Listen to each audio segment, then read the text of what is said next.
Assalamu alaikum wa rahmatullahi ta'ala wa barakatuh.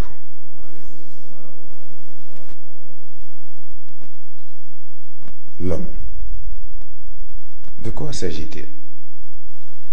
De par son origine très disputée, cette merveille d'ingénierie divine et de nature douteuse et inquisitive, certains se réclament descendants de primates, alors que d'autres aspirent à une origine plus pure et civilisée.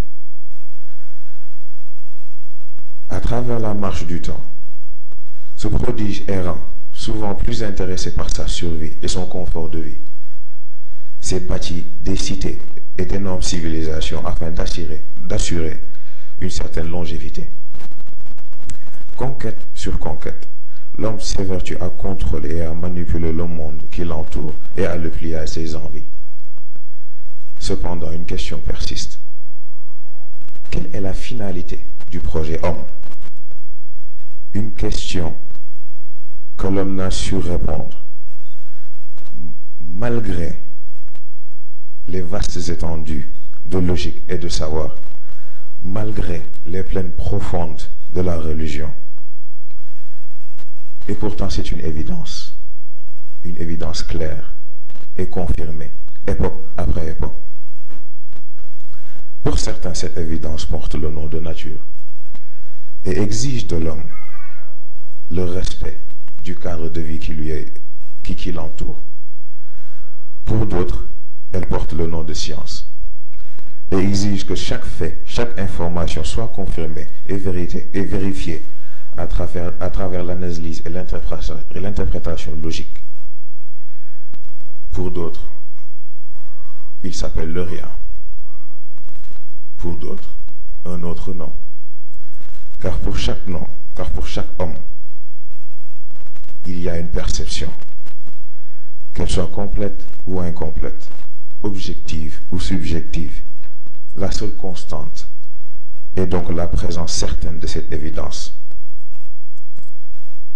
À notre niveau, nous préférons adopter un nom plus complet, plus objectif, et qui ne dépend d'aucune réalité, d'aucune perception, l'origine de toute existence, Allah, le souffle premier.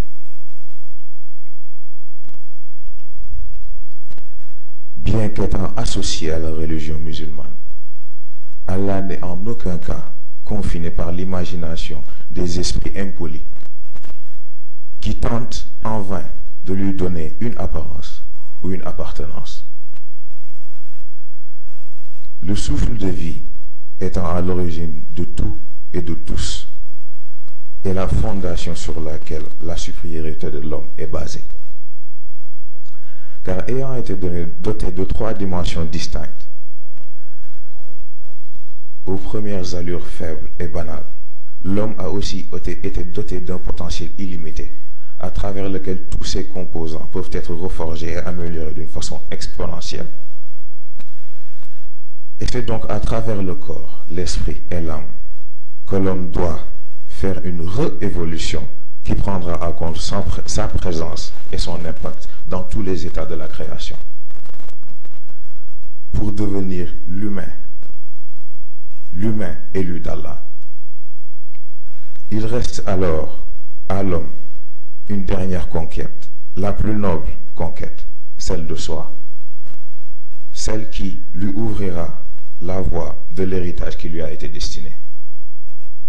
C'est donc ainsi que nous vous accueillons au Colisée de l'éveil. Il n'est pas question de combat entre gladiateurs ou de spectacle divertissant. Il est plutôt question de préparer l'homme à cette réévolution qui l'attend. Il y a donc un seul et unique combat, l'homme d'aujourd'hui contre l'humain de demain. En ce sens, ce Colisée est différent de celui de César, qui n'a su prendre vie qu'au cours des divertissements qui ont été proposés. Ce Colisée n'est animé que par une chose, une symphonie. Cette mélodie qui réveille le corps, accélère l'esprit et exalte l'âme. Iqra bismi rabbik.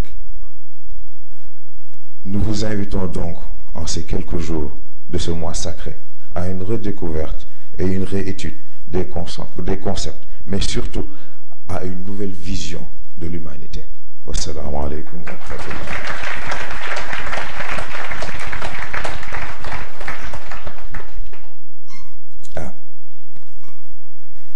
ñoo ngi jéggulu ci baatu tubaab bi waaye dafa am kilifa boo xam ne boo ko amee da ngay bàyyi xel ni am na ku nekk boo amee ku nekk nag yow it foog nga mën a wax ak ku nekk. ñoo ngi nuyu ñëpp di baalu ñëpp àq di baal ñëpp àq te di ñaan yàlla yàlla nañu boole barkeelal ñu suñu koor yàlla nañu yàlla mottali suñu yéene ñun ñëpp kàddu yi sax jarul muy gën a gudd ndax yàlla xam ne lii ñu indi fekk nañ boroom yëf yi wax ko xanaa compléter li ñuy mën a compléter rek participer li ñuy mën a participer waaye matoon na ba pare niñ déggee léegi góor gi indi ko doomu aadama dafa am nit am projet bi nag bu amee nit a tax ñuy wax waaye lan mooy nit lan mooy nit nit mooy doomu aadama bi yitte ak jom tabax ndax jom ak yitte mooy tax doomu aadama xam ni yàlla doy na ko leneen du dugg àjjana di noos jom ak yitte mooy tax nit xam ni gannaaw àdduna gi ak lu mu fi mën ci sonn am na foo xam ne par force il faut mu dellu fa te mooy ci boroomam kon nag balaa moo dem il faut mu defaru fii ba bu taxawee ci kanamam du rus loolu mooy objectifu Colisée bi ñu tudd xëy na Colisée ba ñu mii noonu booy ba nekk ca Rome xeex fii noos fële loolu yëngal lu ñu intéressé wuñu ndax combat bi ñu intéressé mooy bi nit war a dundee bis bu nekk ndax nit bu nee avancé naa bu yamee ci kàddu amul sens nit bu ne avancé na il faut mu natt boppam par rapport ak fi mu tolloon ndax maa ngi fii te dara prouvé wu ko amul moo tax Colisée bi ñu indi dafay permettre nit mu mën a def face li koy téye gannaaw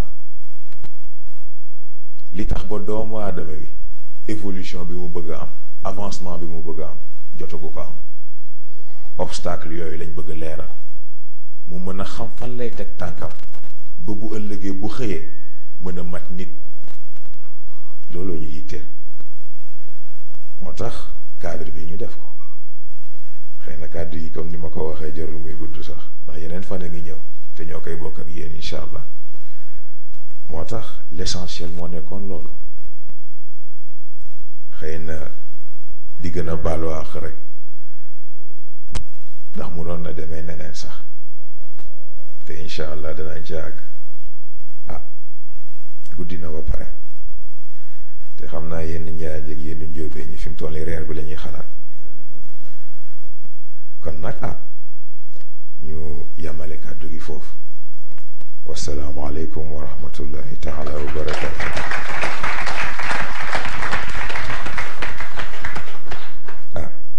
kon ñu def ñaante yeewee ko ba lundi incha allah ñu ñëwaat ak yéen bokkaat ak yéen programme ñu def fatiha